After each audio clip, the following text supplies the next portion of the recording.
Burada sarğac sabit gərginlik mənbəyinə qoşulubdur. Burada da açar var. Sarğacın açarı qapasaq, bu cəryan bu istiqamətdə axacaq, bilirsən də. Cəryan müsbətdən belə gələcək, mənfiyə axacaq. Bu istiqamətdə cəryan axacaq belə. Hə? Özdə açarı qapayan kimi cəryan maksimal qiymət almayacaq ki. Cəryan maksimal çatmağı üçün müəyyən qədər vaxt lazımdır. Bax, iyinin T'dən asılılığını göstərim bura bax. Və cəryan müəyyən belə qiymətlə qalxacaq, sonra stabilləşəcəkdir, sabitləşəcək. Cəryan qalxmaq üçün müəyyən qədər vaxt lazım. Çünki burada açar qapıyanda cəryan artır axı. Cəryan artdığı üçün burada belə.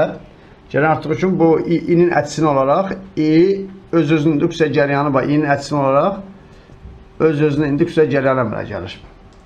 Öz-özünün indüksiya cəryanı onun artmağa qoyulur.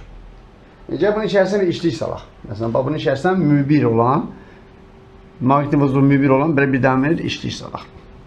Oldu. Bu işlik onun artmasına biraz daha çox mani olacaq. Və indüksiya artır axı. Öz-özünün indüksiya əmsal artacaqdır, indüksiya cəryanı artacaq. Ona görə cəryan burada biraz yavaş artacaq. Bu mübirdədir. Oldu. Belə olacaq. Gəl mübiri çıxardaq.